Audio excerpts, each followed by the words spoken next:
Hi guys, HLM998 here. Welcome back for another video.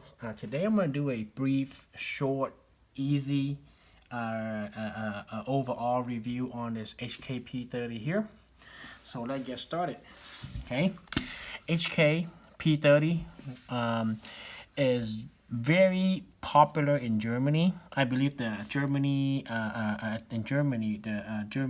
we call it federal force use them. The Germany the army use them, and I believe a lot of police force in Germany are using this P30 as well. So very popular in Germany. I do some research. It's used by Malaysian army, some Hong Kong police force, and also Belgium. I think the Belgium also use them too, if I'm not mistaken. So it's made in Germany, of course. Right here it says made in Germany. Well known, in the gun community. MSRP on this thing is around, well, they say about $800, $849, around there, around the area. It's on the higher tier, not expensive, but on a higher price range for most people. For HK, it's pretty good, Okay, let's get started. This particular P30 came with a a 4-inch barrel. Okay, it also made a P30L, which is came with just a slightly, but maybe about half, 3/4 inch longer. So the P30L is a longer version, and the P30SK, which is a shorter version. So it's a subcompact. This one is right in the mid-range, so loves it. Okay. And overall in this firearm, let me safety check here. Okay. Slice, decock. I'm gonna talk about decocking a little bit. Okay, 7-inch overall length. Okay. And the width on this firearms is about 1.4 inches. Okay. The width, okay, and the length is 5, and well, website if I say 5.5, but I put on the tape measure and it says 5.6, maybe 6 and 2/4, 6.5. So 5.6.5, which is just a slightly bigger. And the overall weight on this firearm is 22.8, which is about 23 ounces. Not a very heavy gun, guys. I've been carrying, stuff heavier than this firearm. Not a very heavy gun at all, to carry. Polymer frame, of course. Okay, all right. Let me start with a feature on this gun here. Let's see here. It came with a night sight, okay. 2-dot rear night sight. I don't think it's made by Trijicon or anybody. Nope, I think it's HK factory night sight. Okay, and the front side is also a tritium night sight. Okay, come with the Ambidextrous safety, safe, fire. Right here, safe and fire. Okay, both sides. Okay, Ambidextrous slice release, okay, on both sides of the firearms. Put it back, okay, both sides. Okay, and here's the decocker right here. Okay, when I first got the gun, I'm a little freaked out here, to push the decocker because I got afraid that the hammer gonna hit the firing pin in there. So I was a little freaked out. So don't worry, guys. There's a little block right here. I don't know if you see that. That's the reason I bring this pin here, because you punch pin here, you can see that little block here, a little sear block. I mean hammer block. It's block the engagement of the hammer striking the firing pin. So they have a little piece of metal in there, right there. You can see, look at the pin. Okay, all right, enough talking. Decocker by pushing down. All right, when I first got it, I was freaking out by pushing this button, guys. Whew. But anyhow, it came with also ambidextrous mag release, European style.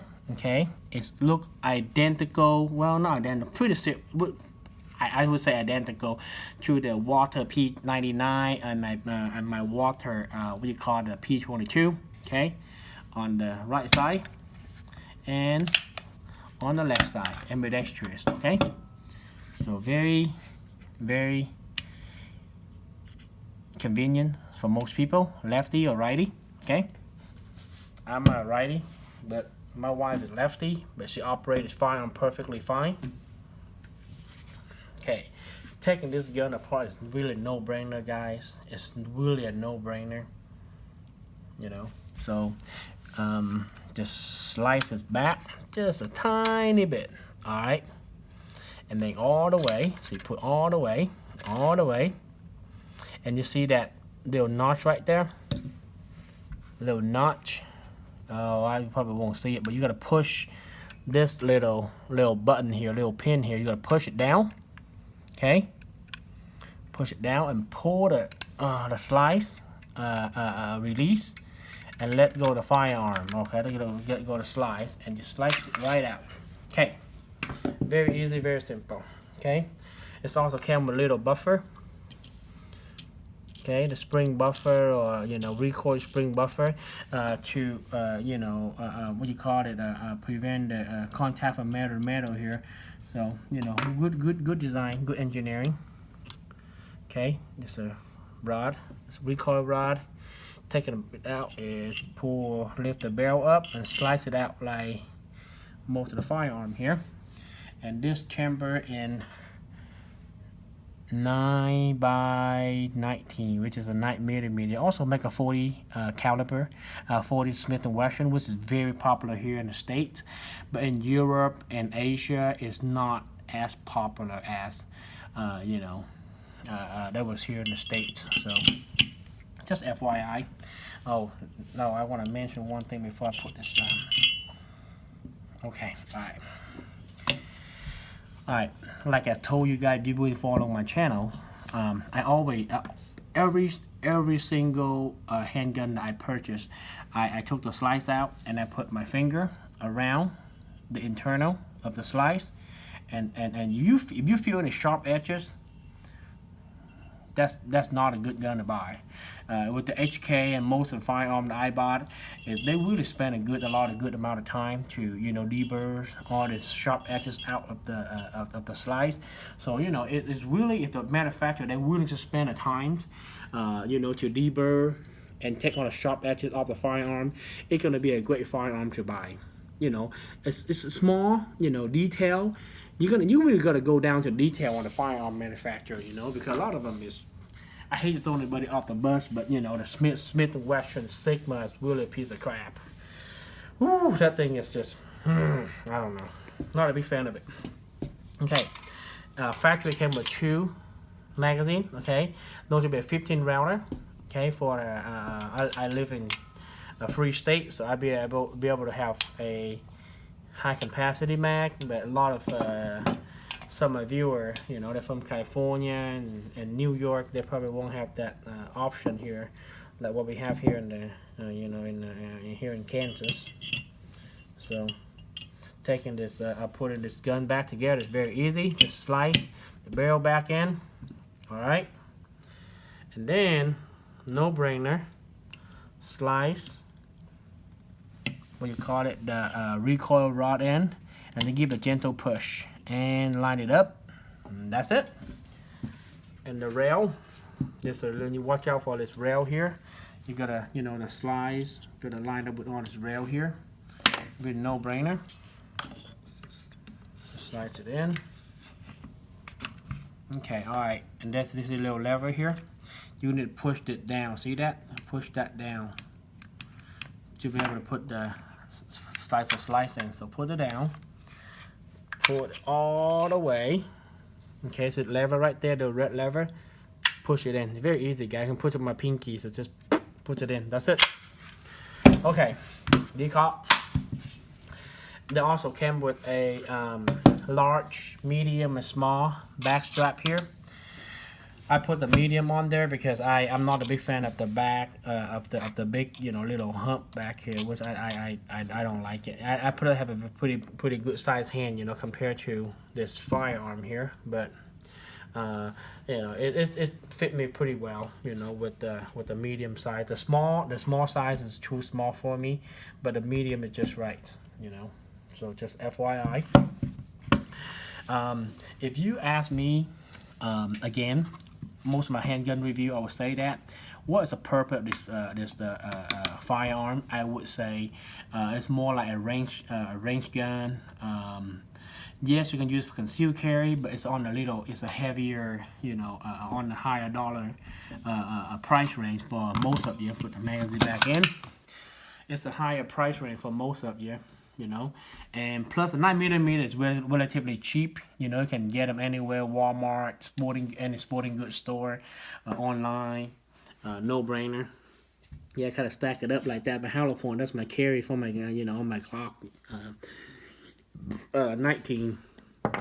Took it out and show you guys. It is a Spear Godard's. My favorite